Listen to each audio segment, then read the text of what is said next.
Welcome back to the Hannahcast YouTube channel, and another Oscar predictions video. This week, it is for the acting categories. Now, granted, Cannes is still going on as we speak, the Cannes Film Festival, and so there have been a lot of, last-minute changes, and who knows, I'm filming this on Sunday at around, 3:30 p.m. Eastern Standard Time, so if something drops, or, during now and Monday when this goes up, then keep in mind, I'm only working with the information that I currently have as I am filming this. But before I do go on, I do want to let you guys know that memberships are still up on the channel.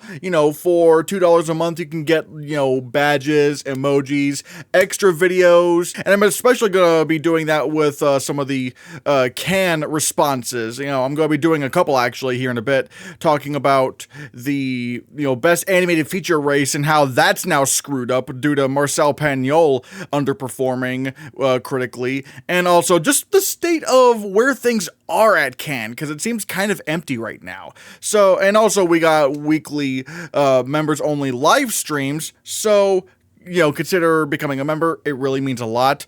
Also, I have merch now. Go to the Hannahcast-shop.fourthwall.com. You get all these cool Hannahcast shirts, as well as Hannahcast apparel, as well as some, we'll have to see merch. I finally made merch out of that whole joke. And now I also have this movie theater douche repellent shirt and this By Honora shirt. So yeah, go to the Hannahcast-shop.fourthwall.com to get some items if you feel so inclined to. It helps support the channel, and hey, you get something physically out of it as well. But now, let's move on to the actual Oscar predictions. Alright, like I said, it's the acting categories, so we're going to be starting with lead actress, and this is fascinating because I had to change so much.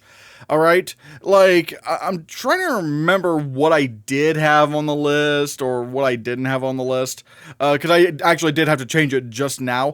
I will say some films, I'm just like, nope, not happening. Like Nouvelle Vague, I think, is it Vague or Vague? I don't know. New Wave, the Richard Linklater film that's all in French. The response seems to be like, oh yeah, it's good. It's not amazing, but it's good, and that's not good if you're trying to be like an Oscar film, especially one that's trying to be way more baity like this is. And I'm now thinking, dang it, Nouvelle Vague is just not happening. It's just kind of like a non-starter. The best it maybe has is maybe cinematography, but however, even looking at the trailer, it's not really traditionally, baity, cinematography. Even though the girl in the window, is it the girl in the window? Hold on. The girl with the needle, okay. There's still, very harsh shadows in that film, and some very, expertly done blocking. But from what I'm seeing with Nouvelle Vague, it doesn't really seem like that. It just seems to be just in black and white, and that might hurt its chances, even for cinematography. So now that's out of the race. I'm trying to think of what else people have been seeing that I'm kind of now thinking, all right, Eddington also came out, or at least not came out, but you know what I mean, it premiered. People don't really like that all that much. I don't know why I ever thought it was going to be an actual okay, well no, I didn't think it was going to be an actual thing, I will say, but it I started putting it up in the upper 20s, maybe lower teens. I was like, oh no, maybe, but no, it's very divisive. I'm like, why did I ever think this was gonna be a thing? Why did I ever think that an Ari Aster film was going to please audiences? No, he does not make movies that audiences like. I've learned from this now. So yeah, so that's not great. Die My Love is kind of the response isn't that great. I'm looking at the Letterboxd curve, and you're seeing more, 4s, 4-star ratings, 3.5-star ratings, 3-star ratings. Those are the highest ones. And that's not really a great curve, which is why even though people are just applauding Jennifer Lawrence's performance, I'm not convinced right now. I'm not really convinced, even though it's kind of funny because I'm not even looking, I'm looking at my computer screen, but even though, I'd have to be looking over here to make it look like I'm looking over there, but you know what I mean. But yeah, Die My Love is just looking to be, again, another non-starter. And yeah, Jennifer Lawrence might be amazing in it, but as we've seen in recent years, if you're not in Best Picture, you are weak. You are inherently weak. Even, what was it? Even Best Actress this year was like all Best Picture nominees. Even Fernanda Torres, like man, which granted we were predicting for Fernanda Torres to get in, but like, I'm Still Here actually gotten Best Picture. See, that was what was huge. Now, am I expecting all of these to be Best Picture nominees? No, it doesn't always, no. But I do want to prioritize Best Picture nominees, because that's still something that is held true. But right now, I only have, I'm looking at this, yeah, I only have 3 Best Picture nominees in here right now. I have Emma Stone for Begonia, Laura Dern for Is This Thing On, and Renata Reinsva for Sentimental Value. Now, do I actually think Emma Stone's winning? No, but at this point, I'm just trying to figure out who's going to get nominated. Not like, there are some where I'm going to be like, okay, I do think this person's winning, but right here, I couldn't tell you who's going to win. I just feel like because I have Begonia, Is This Thing On, and Sentimental Value in Best Picture right now, these are the safest options, so I'm going to go with these. But like, neither, like, I don't, it is kind of weird to make a win argument for any of them, really, because Emma Stone, is she really going to win a 3rd Oscar that fast? That would be a 3rd Oscar in the span of 10 years for an actor. That's never happened. I don't think that's ever happened. Correct me if I'm wrong. But at least not ever since I've been watching the Oscars, this has not happened. So, I don't think that's gonna happen, but again, it's just like, who knows? It's like, again, so yeah. Julia Roberts for After the Hunt. Yes, I've heard she's amazing, and people are saying, oh, she's gonna win. I don't believe she's gonna win if this film's not at least on the cusp of Best Picture. And again, Luca Guadagnino, we've seen what happens with his films. His films are a bit isolating for general audiences. Even challengers. I mean, I know the Letterboxd crowd loves challengers, and it was a big box office hit, but again, when you look at the regular audience scores, they were like kind of softly decent, like around the 7 out of 10s. So this is like, I don't know. Basically, I'll have to believe that a Luca Guadagnino film is going to hit big when I see it. And so, I just don't think Julia Roberts is gonna win. I mean, she might get nominated, but again, it's kind of early right now. And even though granted, the competition is shrinking up a bit, but we just don't know what's going on right now. And yes, I know that, what's his name, Kieran Culkin won supporting actor for, A Real Pain, and that wasn't in Best Picture, but that was damn close. It might have been number 11. It was either 11 or 12th for Best Picture. And if it's that close, then yeah, it kind of made sense why he would win in hindsight, because yeah, he wasn't in the Best Picture, nominee, but it was close. And you could maybe also say the same thing about Brendan Fraser in The Whale. The Whale was a film that wasn't in Best Picture, but it got PGA nominated. It was getting screenplay nominations at Critics' Choice and BAFTA before, the Oscars, and it got 2 acting nominations in. And it's like, I think you could make an argument that The Whale could have been 11th or 12th for Best Picture, maybe. But basically, they were on the cusp. I just don't know if After the Hunt is really going to be on the cusp. That's the problem. So I can't really speak to that. And Emma Mackey for Ella McKay. From what I understand, this film is coming out later on this year, and it seems like 20th Century Fox has a lot of faith in it. Here's the problem, though. I mean, granted, I did try predicting this for Best Picture earlier in the month, but then I was told by a viewer that it's not a Searchlight film, it's a 20th Century Fox film, which means I would have 3 of them in there. Avatar, Deliver Me From Nowhere, and Ella McKay. See, that's tough. Because I can definitely see what's going on with, Ella McKay. I could definitely see the path there. But it's just like, Is it gonna happen? Is it gonna happen? Or at the very least, something is going to have to be toppled down. And I'm not willing to bet on James Cameron being taken down. And I don't know, Deliver Me From Nowhere, I mean, granted, the director, on one hand, the director of Deliver Me From Nowhere is not really, like, a big Oscar director. But didn't he also direct Crazy Heart? Okay, Scott Cooper. He's directed The Pale Blue Eye, Antlers, Hostiles, Black Mass, Out of the Furnace. And, he did also direct Crazy Heart, which was very well acclaimed. But is this gonna... admittedly, that is the one where I'm like, could that miss? Could, Deliver Me From Nowhere miss? But at the same time, it is an adapted screenplay, and adapted screenplay is weak right now. It is weak. Like, if I'm not mistaken, I think I only have 3 of them in Best Picture. So it's kind of like, But again, I mean, there might be a point to this, so I at least up until when it comes out, Ella McKay might stay, like, on the cusp of Best Picture. And if it's on the cusp, then, okay, Emma Mackey, sure, it's a big ensemble piece. It's definitely going to have some acting support. I'm actually wondering if this could get SAG Ensemble. And obviously, you have Jamie Lee Curtis in there, which that's one we also have to discuss later on. But yeah, Jessie Buckley for Hamnet. Again, I'm just kind of have it outside because it's like Hamnet outside because it's like, again, I just don't know how well received this film is going to be. Is this going to be like close at all? I don't know. Or is this going to be like a BAFTA thing and a Globes thing? I don't know.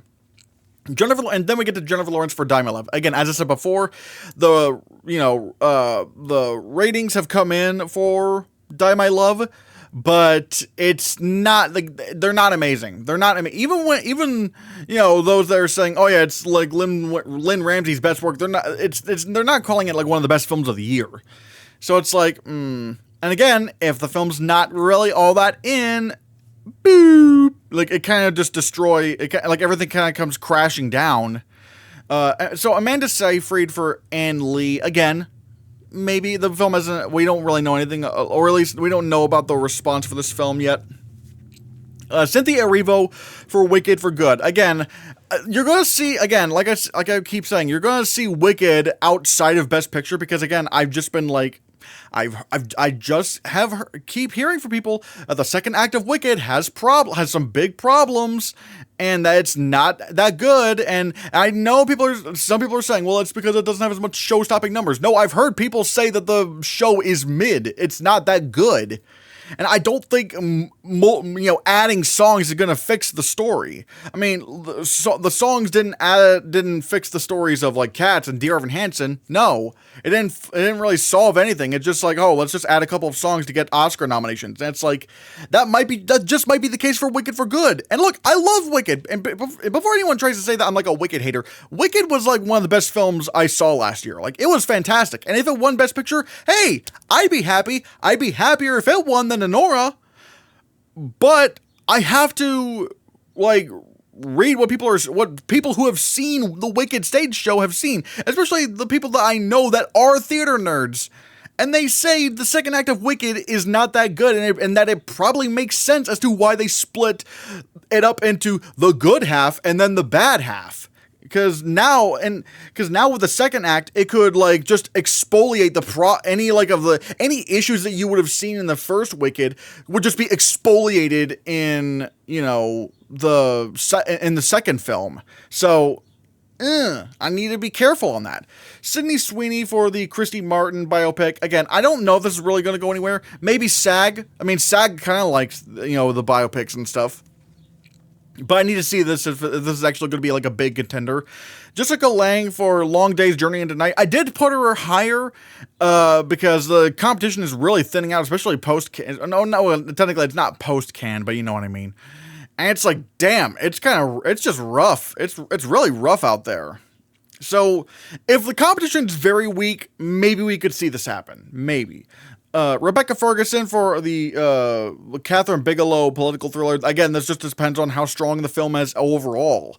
And granted, okay, because the two films that Catherine Bigelow's done that did get into Best Picture, Zero Dark 30 and The Hurt Locker, they did get acting nominations. So, I mean, maybe, but then again, those were also based on like real-ish events. I mean, granted, okay, Zero Dark 30, yeah, well, that was based on a true story.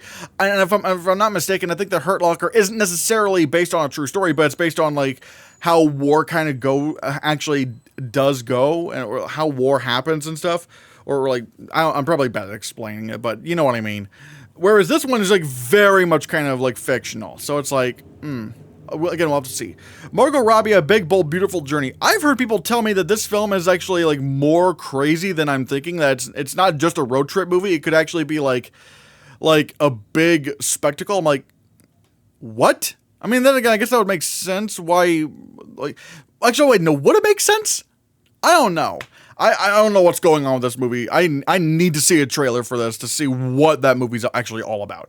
Lucy Liu for Rosemead. I've heard some whispers about Rosemead. I do want to keep my eye out for it. Especially SAG does like the career narratives, but again, I just don't. If the film itself is not really going anywhere, like Lucy Liu might not. Amy Adams for At the Sea, I don't know. Kate Blanchett for Father, Mother, Sister, Brother. June Squibb for Eleanor the Great. I don't even know if that is even premiered yet. So, yeah. Then we get to lead actor. And this is where things get really interesting because, all right, yeah. Let's see. Yeah, right now I have Jeremy Allen White for Deliver Me From Nowhere. I mean, granted, if this film falls, then he'll fall down with it. True.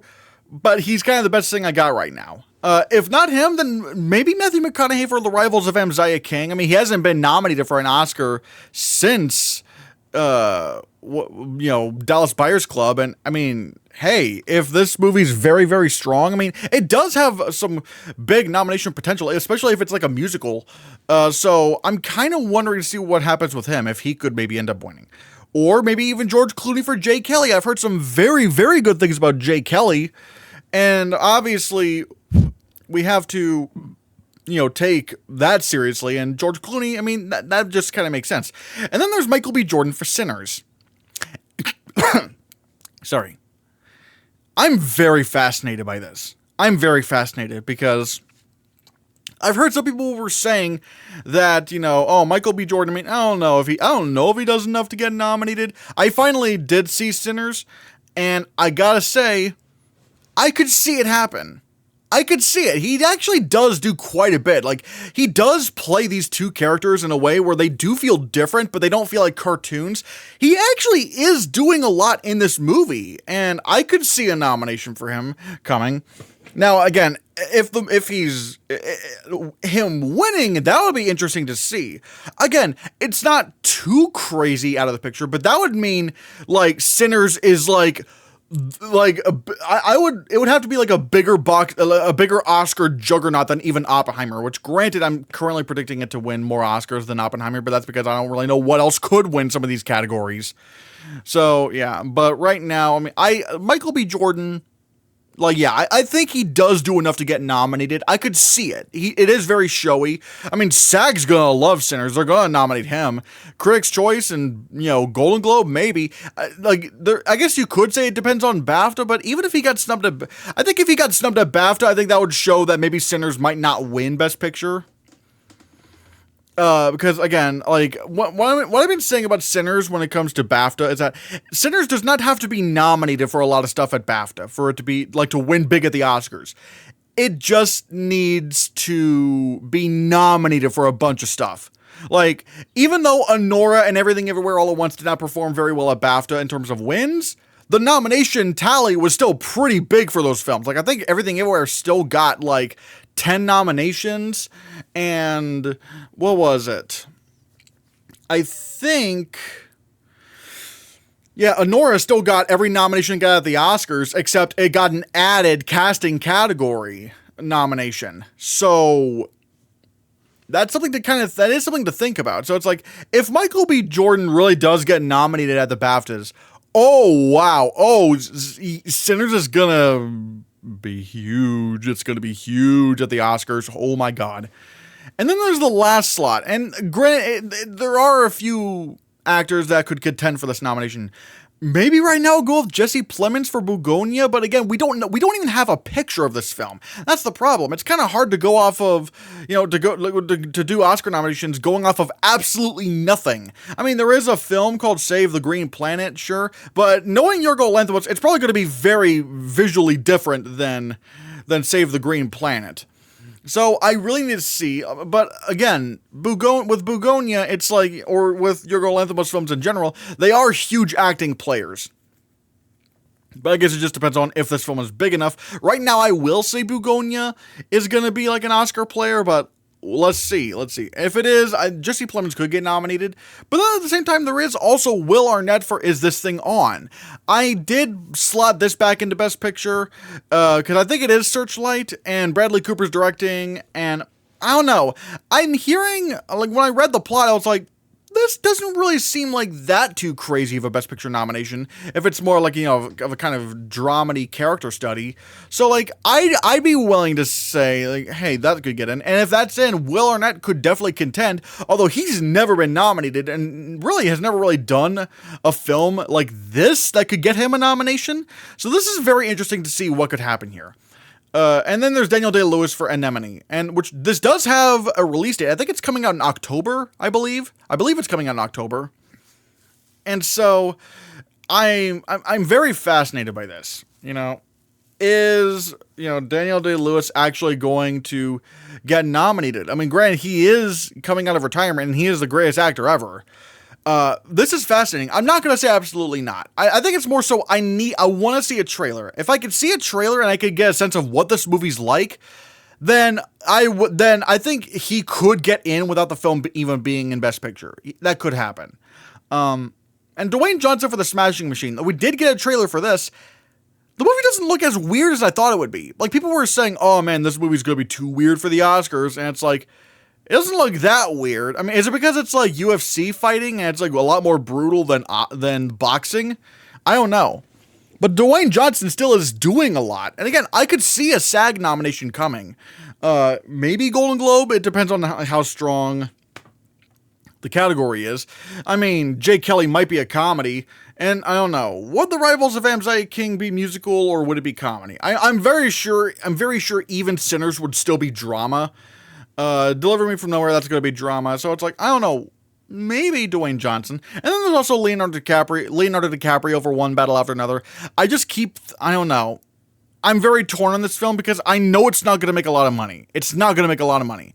And it doesn't really look like it's going to be considered, Paul Thomas Anderson's strongest film.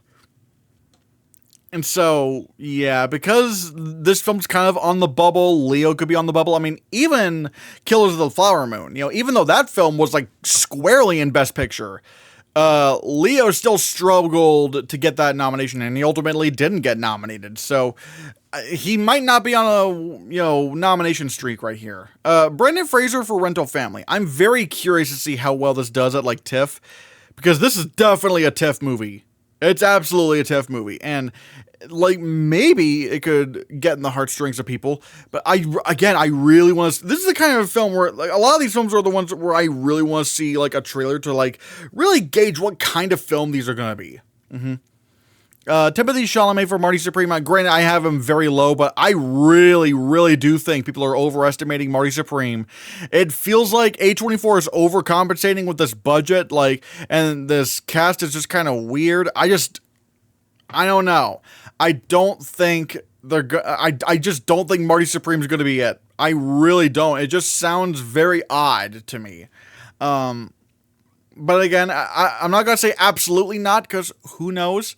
But I don't know. I think already like some of their films are divisive. Like Uncut Gems, despite Uncut Gems being very, very, critically acclaimed, audiences did not really like Uncut Gems all that much. And so it's like they're not really the Safdies, even though this is just one Safdie, they're not really known for making crowd pleasers. So, Willem Dafoe for Late Fame.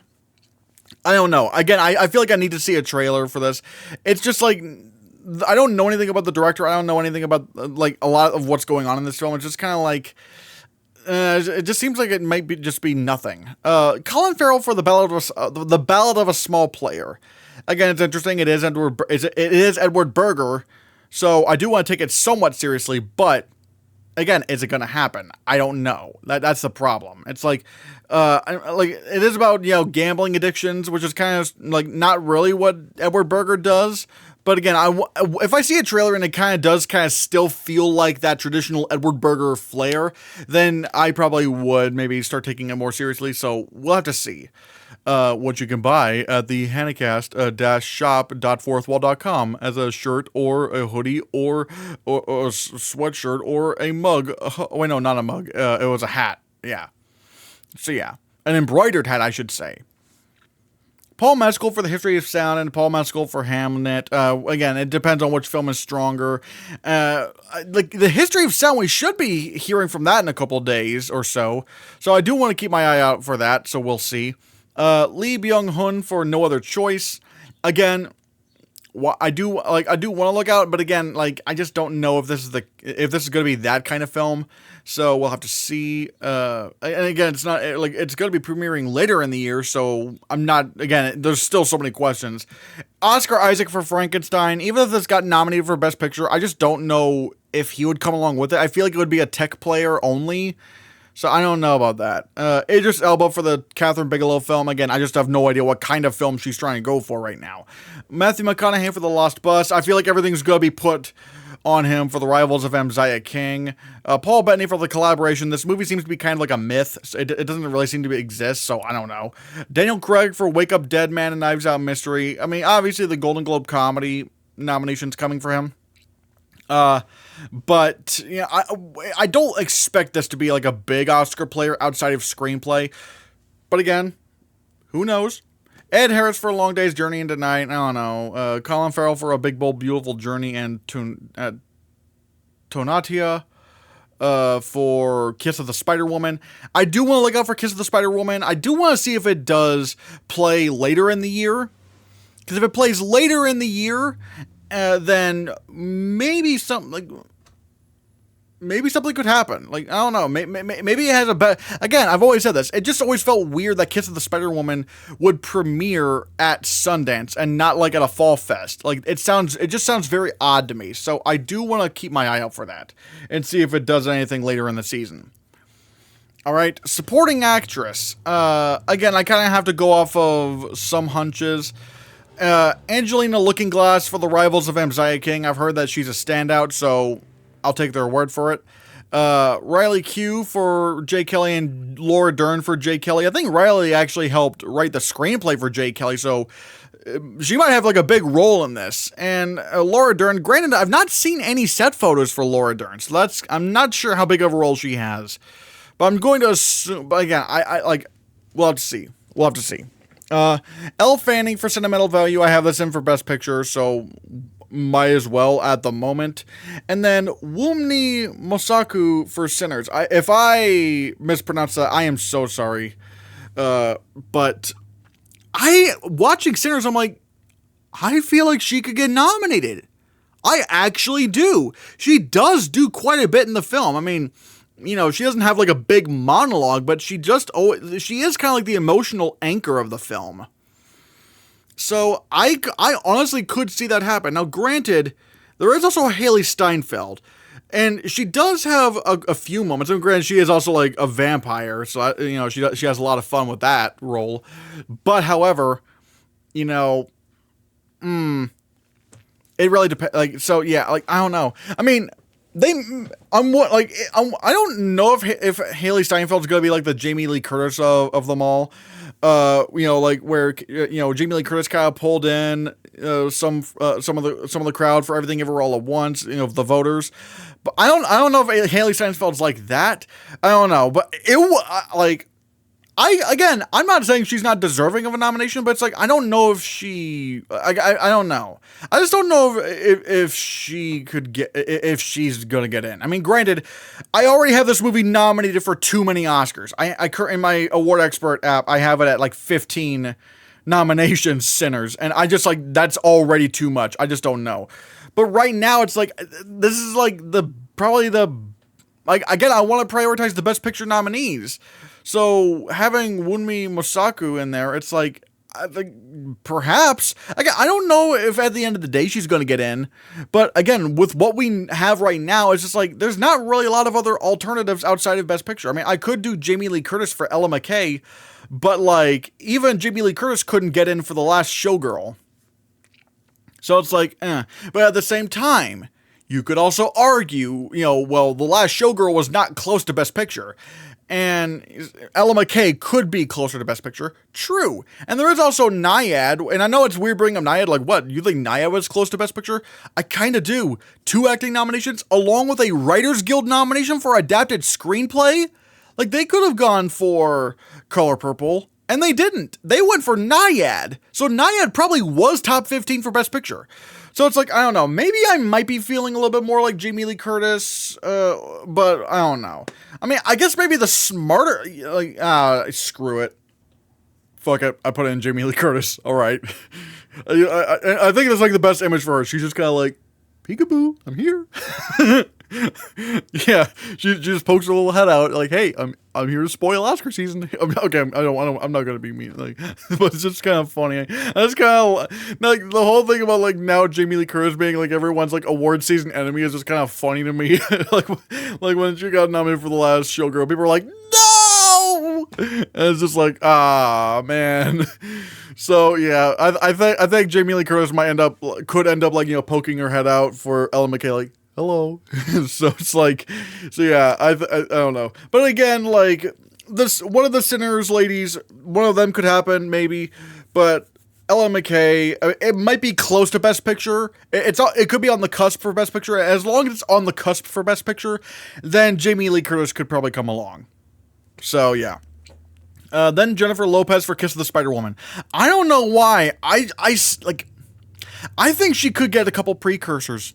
I really do. And honestly, if this movie does blow up later on during the fall fests, then, because like everything I've been hearing about this film, it's like it makes sense. Like the reviews aren't bad. I mean, at least like an acting nomination or some costumes and stuff. It's just like I really just do feel like it premiered at the wrong film festival. It's just not the right film festival for a film like that. So again, we'll have to see. Mari Yamamoto for Rental Family. I'm assuming she's supporting actress. I'm assuming she's going supporting. But if this film hits big, I mean, again, you got Brendan Fraser, it could contend for a TIFF, prize, and maybe this could be like a SAG Ensemble nominee. Who knows? But I do want to keep my eye out. Tilda Swinton for The Ballad of a Small Player. This depends on if this film is like a thing or not, so we'll have to see. Io Adebari for After the Hunt. Yeah, I think I took her down a lot because I think I'm starting to lose a lot of faith in After the Hunt overall. Again, it's the Luca Guadagnino effect, And let's see, Emily Blunt for The Smashing Machine. Again, like if this hits pretty well, I mean, I could see a couple precursors. Again, SAG might do this. Who knows? But we'll have to see. Ariana Grande for Wicked for Good. Again, yeah, I do have her very low, but again, I just don't have a lot of faith in Wicked for Good. I just don't right now. I just don't. I'm getting bad vibes. Gwyneth Paltrow for Mighty Supreme. Obviously, if she's a thing, if this movie's a thing, then she would come along with it. Thomas McKenzie for Ann Lee. I don't even really know how big of a role she has. Glenn Close for Wake Up Dead Man. Glenn Close hasn't been nominated in a while, so who knows. Alicia Silverstone for Begonia. I don't know if she has like a big role in this. I'm not sure. And granted, I've heard some people say that maybe Emma Stone could be supporting. I just don't know which one's going to be which, so I don't know. Fran Drescher for Mighty Supreme. I don't know. Greta Lee, Tiana Taylor, Regina Hall, Emily Watson, Nina Haas, for Mia Goth. Again, I'm just kind of like burp, burp, burp, burp, just naming off names. But right now, yeah, I just don't really see a lot of them for now. So I'm curious to see how many of these will hold up later on.